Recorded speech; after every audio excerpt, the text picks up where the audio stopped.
ये है आपकी शुभ हल्दी। अब हल्दी की विधि प्रारंभ करें। हाँ पुत्र, मैं तो कब से इंतजार कर रहा हूँ। सोन जी, आपने ये उचित नहीं किया। प्रतीत होता है आपको तो पिताश्री से भी अधिक शीघ्रता है।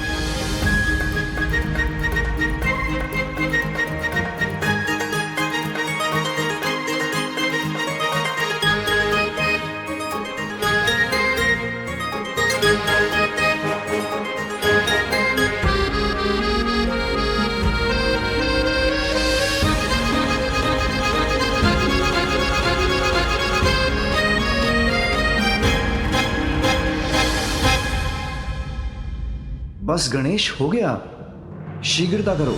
बस हो गया पिताश्री।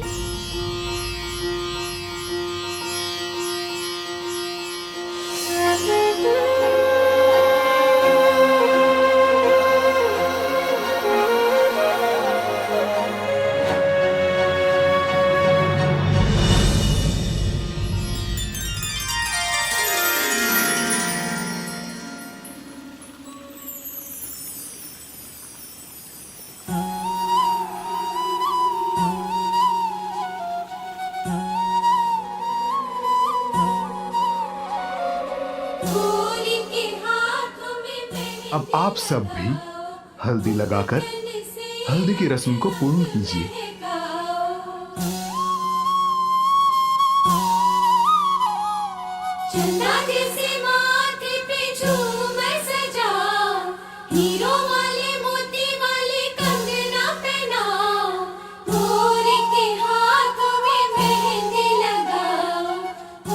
ये महादेव अपनी हथेली में क्या देख रहे हैं?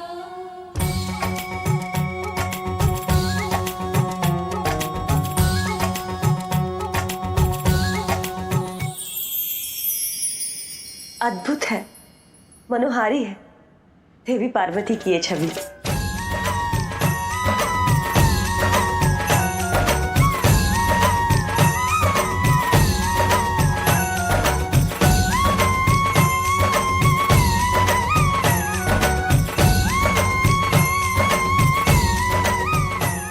स्वामी,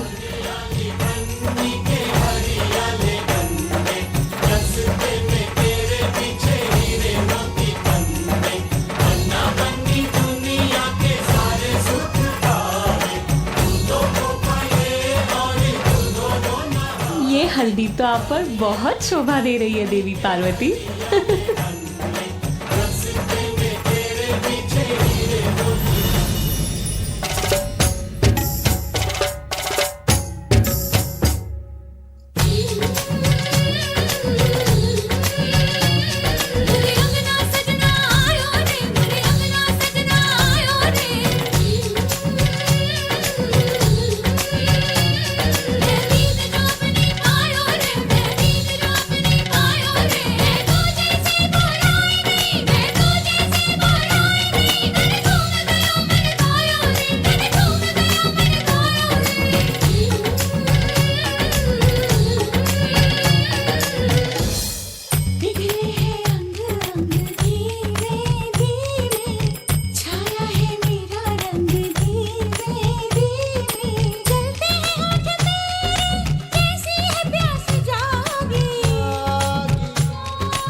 तुम अत्यंत बलशाली हो विषय प्रिय।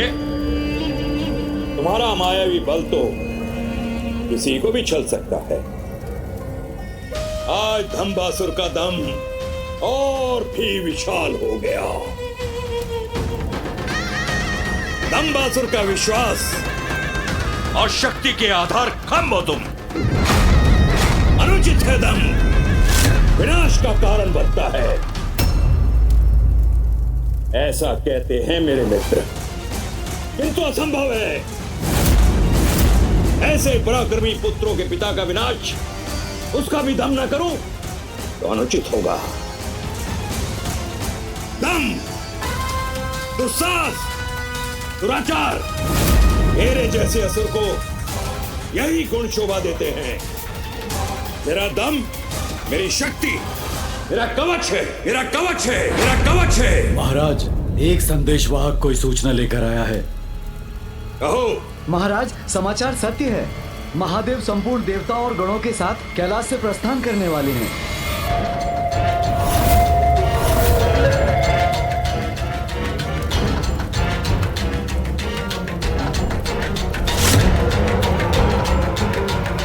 अर्थात इतने दीर्घ समय से मैं जिसकी प्रतीक्षा कर रहा था, वो अवसर अब प्रस्तुत होने ही वाला है।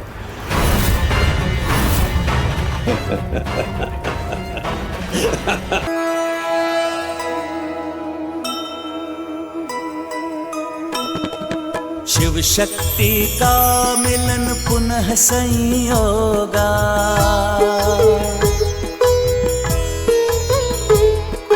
मिटे सब पीरा न रहे वियोगा।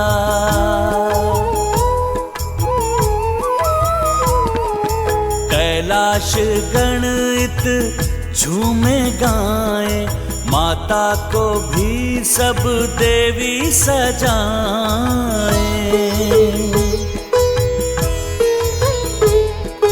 ब्रह्मा और विष्णु देव भी उपस्थिता, महादेव से अब न भय प्रतीक्षा।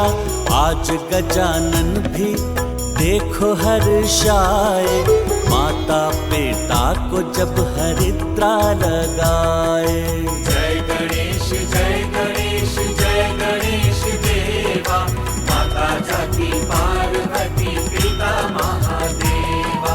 जय गणेश जय गणेश जय गणेश देवा, माता जाति पार्वती पिता महादेवा।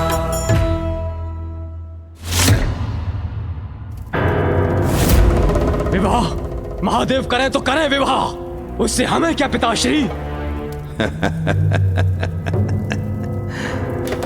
महादेव, महादेव का विवाह ही तो अस्त्र है हमारा, जो हम असुरों को देवताओं से मुक्त कराएगा। संसार की रक्षा छोड़ भोग विलास में लिप्त रहने वाले देवताओं से अपनी रक्षा के लिए श्रम करने के लिए विवश हो जाते हैं हम लोग। इसका मूल कारण जानते हो? त्रिदेव, त्रिदेव, त्रिदेव। क्योंकि त्रिदेव उन दुर्बल देवताओं की शक्ति बन जाते हैं, किंतु अब इस विवाह की आड़ में देवताओं की शक्ति के स्रोत को ही छीन लेंगे हम, और उन्हें मुक्त कर देंगे उनके दायित्वों से। देवताओं के अनुचित दम को तोड़ेगा ये दंबासुर, दंबासुर, दंबासुर। किंतु पिताश्री, असुर गुरु शुक्राचार्य इसकी अनुमति देंगे? बुद्धि भ्रष्ट हो गई है उनकी। वो असुर गुरु होकर भी महादेव के तप में लीन है। वो हमारा मार्गदर्शन करने के योग्य नहीं। हमें उनके सुझावों की आवश्यकता नहीं। हम स्वयं अपना मार्ग नियत करेंगे और समस्त जगत पर अपना आधिपत्य स्थापित करेंगे। जो आज तक ना हो सका वो आप कैसे करेंगे पिताश्री? बलवान है, पराक्रमी है, मायावी है, किंतु दूरदर्शिता की कमी है मेरे पुत्रों में। सुनो पुत्रों, जब देवादिदेव महादेव विवाह के लिए दक्षिण में होंगे तो देवताओं का शक्ति स्थल कैलाश सुरक्षा से रिक्त होगा। ऐसे शुभ अवसर पर हमें कहां होना चाहिए पुत्रों? कैलाश।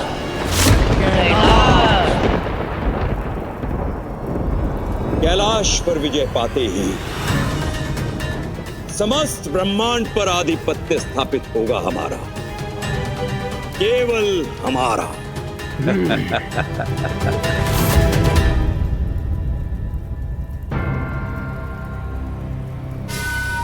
महादेव, महादेव को मात दूंगा मैं। वो कैलाश से जाएंगे अवश्य, किंतु लौट नहीं पाएंगे। मैं कैलाश पर प्रतिष्ठित होकर देवताओं को ऐसा पाठ पढ़ाऊंगा कि सदैव सुनन रहेगा उन्हें, क्योंकि दंबासुर का दंभ ही उसकी शक्ति का स्तंभ है।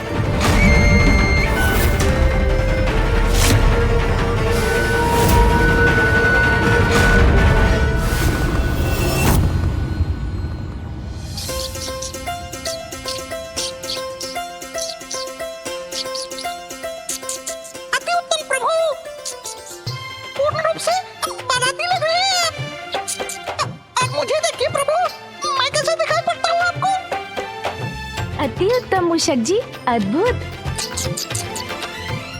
गणेश,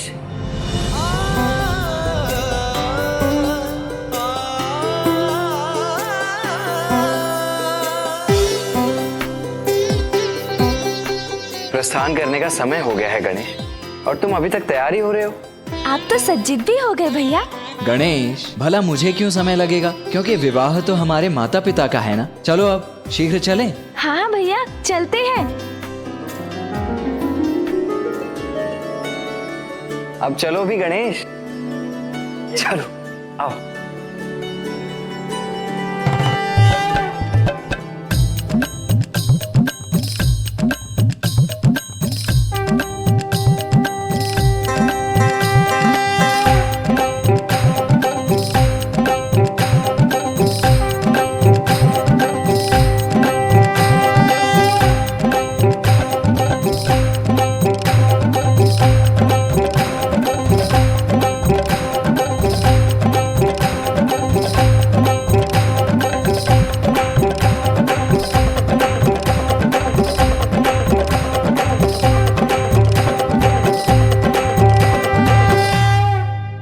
फूफा जी, बुआ जी कहाँ है? स्त्रियों को सज्जित होने में अधिक समय लगता है गणेश। हाँ नाथ, अब किसी को तो बारात की शोभा बढ़ाने के लिए सुसज्जित होना होगा ना।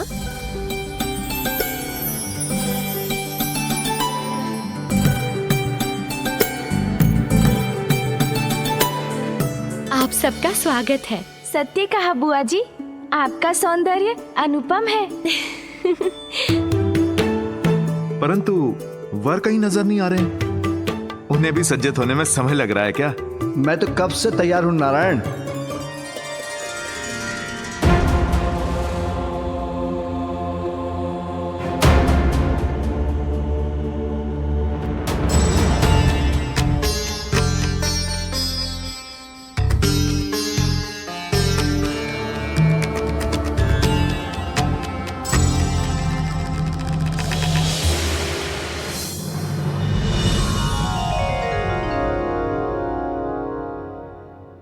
ये क्या पिताश्री, आप अभी तक तैयार नहीं हुए? पुत्र, मैं तो ऐसे ही तैयार हूँ। क्या आप विवाह में ऐसे ही भस्म लगाकर जाएंगे? इसी वेशभूषा में जाएंगे? हाँ पुत्र, पूर्व में देवी सती और पार्वती के साथ विवाह के लिए ऐसे ही गया था मैं।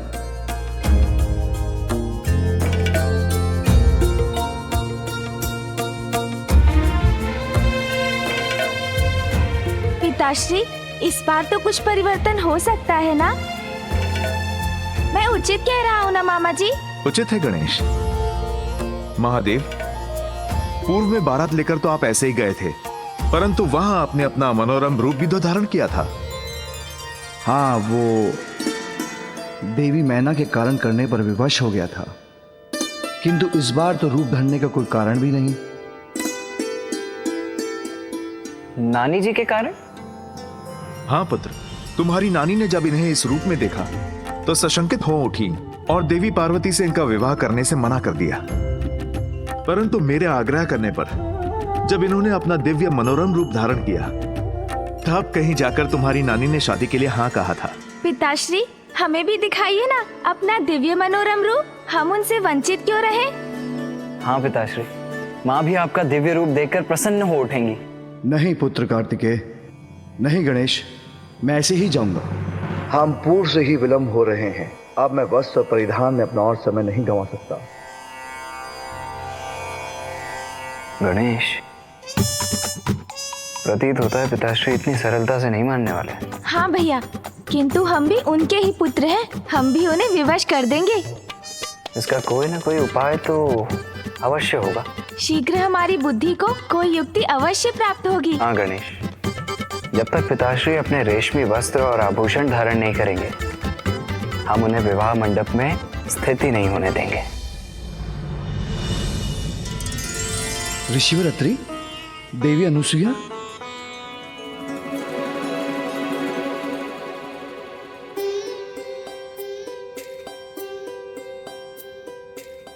प्रणाम ऋषिवर। प्रणाम माता। आप पुनः भूल गए प्रभु। वधू के विवाह का जोड़ा, सुहाग सिंदूर, मंगल आभूषण एवं फेरे लेते समय वधू के भाई के द्वारा जो धान के लावा का छिड़काव किया जाता है, सभी वर पक्ष से ही आता है।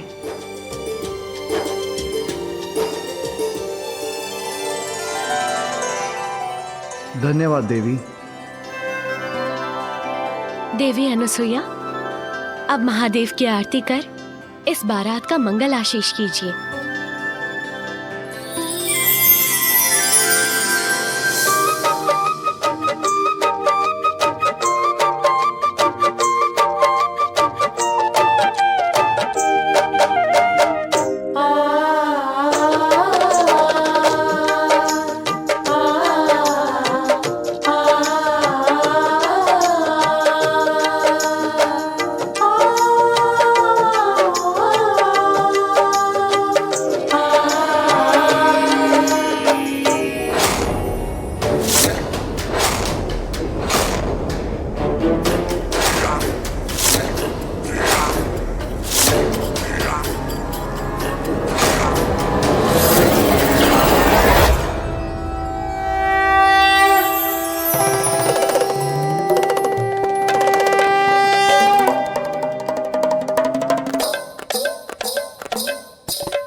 असुरराज दंभासुर की जय। असुरराज दंभासुर की जय। असुरराज दंभासुर की जय। असुरराज दंभासुर की जय। असुरराज दंभासुर की जय। असुरराज दंभासुर की जय।